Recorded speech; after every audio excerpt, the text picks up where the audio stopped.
इतिहास गवाह है कि जब जब देवगुरु बृहस्पति अतिचारी अवस्था में आए हैं तब तब इस देश दुनिया में बड़े त्रासदी, वैश्विक युद्ध और देवी प्रकोप जैसी स्थिति को हमने देखा है। भविष्य मालिका की यदि बात करें तो सन 2025 से 2028 के मध्य इस दुनिया में बड़े वैश्विक युद्ध और महामारी की स्थिति बन सकती है। इतिहास के पन्नों को यदि हम पलट कर देखते हैं तो वहां पर भी आपको साफ नजर आएगा कि सन 2014 से लेकर के सन 2018 के मध्य जो प्रथम विश्व युद्ध हुआ था उस समय पर भी देवगुरु बृहस्पति अतिचारी अवस्था में थे, जबकि सन 1939 से लेकर के 1945 के बीच में जो द्वितीय युद्ध हुआ था, विश्व युद्ध, उस समय पर भी देवगुरु बृहस्पति अतिचारी अवस्था में ही थे। कोरोना काल का जब समय था तब भी यही देवगुरु बृहस्पति अतिचारी अवस्था में ही थे। और आज जो डेट चल रहा है वहां से 15 मई सन 2025 से लेकर के 18 मार्च 2032 तक के देवगुरु बृहस्पति पुनः फिर से 8 सालों के लिए अतिचारी हो रहे हैं। तो क्या ये संकेत है कि कुछ बड़े परिणाम मिलने जा रहे हैं? ध्यान दीजिएगा, हम देवगुरु को गुरु के स्वरूप में मानते हैं। क्या वो हमारे लिए कुछ अहित कर सकते हैं? परंतु एक ग्रह के माध्यम से देखें जिसे हम बृहस्पति कहते हैं, अंग्रेजी में जिन्हें जुपिटर कहा जाता है, ये एक ऐसे ग्रह हो गए जहां पर इनके परिणाम, जो इनका जो व्यास होता है, लगभग 1,40,000 किलोमीटर का इनका व्यास होता है। यदि उसको देखा जाए पृथ्वी से या पृथ्वी की तुलना की जाए तो पृथ्वी से 11 गुना इनका व्यास बड़ा होता है। सौर मंडल के सबसे बड़े ग्रह होते हैं देवगुरु बृहस्पति। अब जब वो अपने जो प्रभाव है, जो चलने की गति है, 3 गुना बढ़ा देंगे तो कैसे ये जो स्थिति बनेगी उसमें एक तेजी आ जाएगी। और इसी कारण आप देखिए शायद उनके अतिचारी होने के पहले ही एक माहौल क्रिएट किया जा रहा है और वास्तविक परिणाम 15 मई से देखने को मिल सकता है। क्या ये देवगुरु बृहस्पति वास्तव में हमारे जीवन को तबाह कर जाएंगे? तो ध्यान दीजिएगा, ये सदैव के लिए देवता ग्रह माने गए हैं। कहा भी गया है कि जब जब होई धर्म के हानि, बाढ़हि असुर अधम अभिमानी, तब तब धरि प्रभु विविध शरीरा, हरहि दया निधि सज्जन पीरा। अर्थात एक मानव जन के कल्याण के लिए भगवान स्वयं अपना कमान, अपना जो हाथ है उसको धारण कर लेते हैं और इसी भगवान के जो पर्याय के रूप में हम देखते हैं जिस ग्रह को, और वही है देवगुरु बृहस्पति। आज आपके राशि के अनुसार इनके क्या परिणाम मिलने जा रहे हैं, क्योंकि ग्रह जब जल्दबाजी में रहेगा तो कुछ परेशानियां या कुछ चूक हमसे हो सकती है।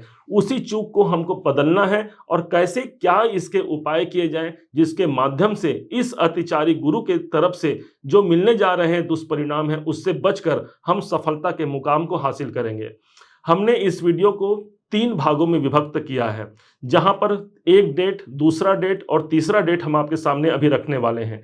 समझिएगा इस समय पर कहां पर हमको चूक हो सकती है, कहां हमको ध्यान रखना है और किस समय पर, किस स्थानों पर हमको शुभ परिणाम भी मिलने हैं, इस बात की जानकारी आपके राशि के अनुसार अभी हम आपको देने जा रहे हैं। क्या इसके उपाय होंगे? एकमात्र उपाय हम आपको बताने जा रहे हैं। उस उपाय को भी बड़ी गंभीरता से समझिएगा, जो इस अतिचारी अवस्था में भी आपके लिए एक सुरक्षा कवच बनके सदैव की भांति आपकी सुरक्षा करते हुए आपको लाभान्वित करा जाएगा। आइए अब जानते हैं आपके अपने तुला राशि के अनुसार देवगुरु बृहस्पति के अतिचारी का प्रभाव क्या मिलने जा रहा है। कहां पर हमको जल्दबाजी में ध्यान रखना होगा कि ये कार्य हमको विशेष ध्यान रखना होगा और कहां पर इनके शुभ परिणाम मिलने जा रहे हैं, इसको बड़े ध्यान से समझिएगा। सबसे पहले डेट पर हम आते हैं जो कि 15 मई सन 2025 से 18 अक्टूबर सन 2025 तक रहेगा। इस दरमियान देवगुरु बृहस्पति ठीक भाग्य भाव पर रहेंगे। भाग्य उन्नति के दृष्टिकोण से एक अच्छी बात यह हो गई कि अभी अभी जो अष्टम भाव पर थे, अष्टम भाव को छोड़ करके ये नवम भाव भाग्य भाव पर आ रहे हैं। इस समय पर भाग्य उन्नति के लिए एक अच्छा अवसर देखा जाएगा, परंतु विशेष ध्यान कहां रखना है, पिताजी से संबंध, रिलेशन इस समय पर खराब हो सकते हैं। पिताजी के स्वास्थ्य पर हमको ध्यान रखने की आवश्यकता रहेगी। अपने सीनियर, अपने उच्च अधिकारियों से हमको उनका समर्थन लेना है, उनसे किसी प्रकार के हमारे ताल्लुकात बिगड़ने न पाए, इसको हमको विशेष ध्यान रखने की आवश्यकता रहेगी। अब यहां पर देवगुरु बृहस्पति के पास 2 दृष्टियां विशेष प्रभावी रहेंगी और जिनका शुभ परिणाम इसी अतिचारी अवस्था में हमको मिलना है, क्योंकि गुरु की दृष्टि जिस स्थान पर पड़ेगी वहां पर शुभत्व की वृद्धि होती है। इस हिसाब से सबसे पहली जो दृष्टि पड़ेगी वो कहीं और नहीं, आपकी अपनी तुला राशि पर इनकी दृष्टि पड़ेगी। तो किसी कारण से यदि हेल्थ में कोई प्रॉब्लम है तो वहां पर एक हमको दूरी का निजात मिलता है, एक शांति मिलती है, हमारा स्वास्थ्य इस समय पर बेहतर होता है, हमारे अंदर कॉन्फिडेंस की वृद्धि होती है, गुरु के पास ज्ञान होता है, इस कारण से हमारे ज्ञान की वृद्धि रहेगी। एक नया ओज, एक नया ओरा हमारे वातावरण पर मौजूद होता है, हम आध्यात्मिकता की ओर अग्रसित होते हैं और पूजा पाठ धर्म कर्म में हमारा ध्यान लगता है और वहां से देवगुरु बृहस्पति एक भाग्य के रूप में एक बड़ा समर्थन हमको करा पाते हैं। जल्दबाजी में विशेष ध्यान हमको यही रखना है कि किसी विशेष यात्रा पर जा रहे हैं, किसी दूर की यात्रा पर जाएं तो पहले समझ लें कि क्या वास्तव में वो यात्रा आपके लिए सही है, क्या जाना सही है, अन्यथा कोई परेशानी से युक्त समय हो सकता है। आपने यात्रा किया कोई लाभ के अवसर को देखने के लिए, लेकिन पता चला हमारा जाना निरर्थक हो गया, वो यात्राएं हमारे लिए निरर्थक हो गई। अब इसके बाद एक डेट, अगला डेट आता है और वो डेट होगा ठीक 18 अक्टूबर सन 2025 से लेकर के 5 दिसंबर सन 2025 तक। इस समय पर देवगुरु बृहस्पति एक घर आगे प्रविष्ट हो जाते हैं और ये चले जाएंगे दसम भाव पर। दसम भाव पर 4 नंबर की राशि है, यहां पर देवगुरु बृहस्पति उच्च के अवस्था में आ जाए, एक योग बन जाएगा जिसे हम कहेंगे हंस नाम का राजयोग, क्योंकि केंद्र पर गुरुदेव उच्च के रहेंगे। अब ये 2 महीने का जो कार्यकाल होगा वो कैरियर के लिए एक विशेष ओहदा, विशेष सम्मान और विशेष परिवर्तनकारी योग हो सकता है। दसम भाव पर देवगुरु बृहस्पति का होना, कोई बड़े काम है जो काफी लंबे समय से पूरे नहीं हो रहे हैं उस पर पूरे होने की संभावना लगेगी, लेकिन जल्दबाजी में जो कार्य होगा उस पर ध्यान रखिएगा। दसम भाव हमारे कैरियर का होता है, अपने कैरियर को लेकर के हम कोई बड़ा डिसीजन ले रहे हैं ये सोच करके कि वहां पर जाकर के हमको लाभ होगा, लेकिन हो सकता है कि वहां हमने परिवर्तन किया और वहां पर हमको अशांति आ गई और बल्कि लाभ के बदले हमको हानि की संभावना पर हमको ध्यान देना होगा। अर्थात जल्दबाजी में इस 2 महीने खास करके अपने कैरियर को बदलने का कोई बड़ा डिसीजन इस समय पर नहीं लेना है। अब शुभ परिणाम कहां आ गए, गुरु की दृष्टि आ गई धन के भाव पर, धन भाव पर गुरु की दृष्टि आ गई, आर्थिक हालात यहां पर मजबूत होते हैं, धन प्राप्ति का यहां सोर्स बनता है और कैरियर से ही हम धन प्राप्ति का एक अच्छा संकेत हमको यहां पर प्राप्त होता है। परिवार में भी एक मांगलिक वातावरण का योग बनेगा, परिवार में कुछ खुशहालियां आ सकती है, किसी संतान का जन्म होना या फिर किसी का विवाह संपन्न होना इस समय पर ज्यादा इस समय पर मजबूत रहेगा। आपका काम यदि स्पीच से जुड़ा हुआ है, बोलचाल से जुड़ा हुआ है, कम्युनिकेशन से जुड़ा हुआ है, यहां पर आप ज्यादा प्रॉफिट ले सकते हैं। आप यदि सुनार के कार्य में है, सोने चांदी से जुड़े हुए आप शेयर रखे हैं या फिर उन संबंधी कार्यों में संलग्न है, यहां पर भी एक पॉजिटिविटी, एक शुभ परिणाम आपको मिलने जा रहा है।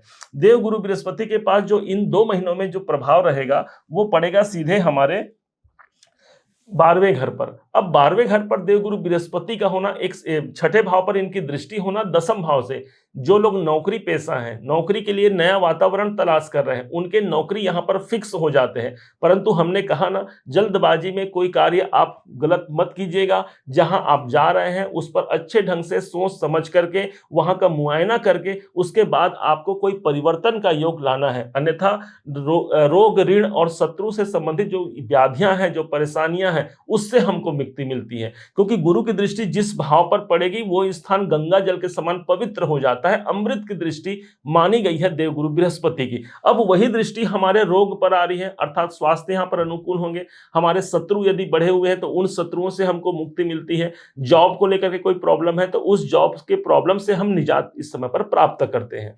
अब पुनः अगले डेट को बड़े ध्यान से समझिएगा, और ये डेट आता है ठीक 5 दिसंबर सन 2025 से लेकर के 2 जून 2026 तक। इस समय पर देवगुरु बृहस्पति चूंकि दसम भाव पर प्रवेश कर चुके हैं, इनको पुनः फिर से याद आता है कि अरे मुझसे कुछ चूक हो गई, मुझसे कुछ कमी हो गई, और वक्री अवस्था में ही वो एक घर पीछे फिर से प्रविष्ट होते हैं और वो स्थान होगा जहां से वो यात्रा प्रारंभ किए थे, उसी स्थान पर पुनः फिर से वापस आ गए। अब ये समय ज्यादा मजबूत और ज्यादा पॉजिटिविटी से युक्त होगा। कारण इसका यह है कि एक बार देवगुरु बृहस्पति उस स्थान पर काम कर चुके हैं, अब पुनः फिर से उसी स्थान पर आएंगे। भाग्य उन्नति के लिए एक बेहतर सोर्स हमको प्राप्त हो पाता है, उच्च अधिकारियों का हमको समर्थन भी प्राप्त हो पाता है, बड़े बड़े आर्थिक लाभ का ये अवसर है। कहीं पर पैसे फंसे हैं, वो पैसे हमको प्राप्त हो सकते हैं। हमको किसी को पैसा देना है, हम वहां पर पैसे दे सकते हैं। गुरु की दृष्टि पड़ेगी नवम भाव, पंचम भाव पर। पंचम भाव आपके शेयर मार्केट संबंधी कामों को आगे बढ़ा सकते हैं। संतान संबंधी कोई शिक्षा, एजुकेशन संबंधी कार्य इस समय पर संपन्न होते हैं। बड़ा नॉलेज, बड़ा ज्ञान, बड़ा डिसीजन इस समय पर आप ले पाते हैं। पंचम भाव जागृत होना अर्थात त्रिकोण भाव जागृत होगा। त्रिकोण भाव से ही गुरु की दृष्टि होगी, तो यह समय भी काफी पॉजिटिव रहेगा। विशेष जो यदि देखा जाए तो एक बात मत भूलिएगा कि आगामी 1 साल तक गुरु का जो प्रभाव रहेगा वो भाग्य और कैरियर के घर पर ही रहेगा। इसलिए अधिक जल्दबाजी में कोई डिसीजन आपको नहीं लेना है, अन्यथा बड़े लाभ और बड़े भाग्य की उन्नति हम तक पहुंच पा रही है इसी देवगुरु बृहस्पति के इस प्रभाव में। अब क्या ऐसा उपाय किया जाए जिससे देवगुरु बृहस्पति के शुभ परिणामों को प्राप्त किया जाए? ध्यान दीजिएगा, कहा गया है कलयुग केवल नाम आधारा, सुमरि सुमरि नर उतरहि पारा।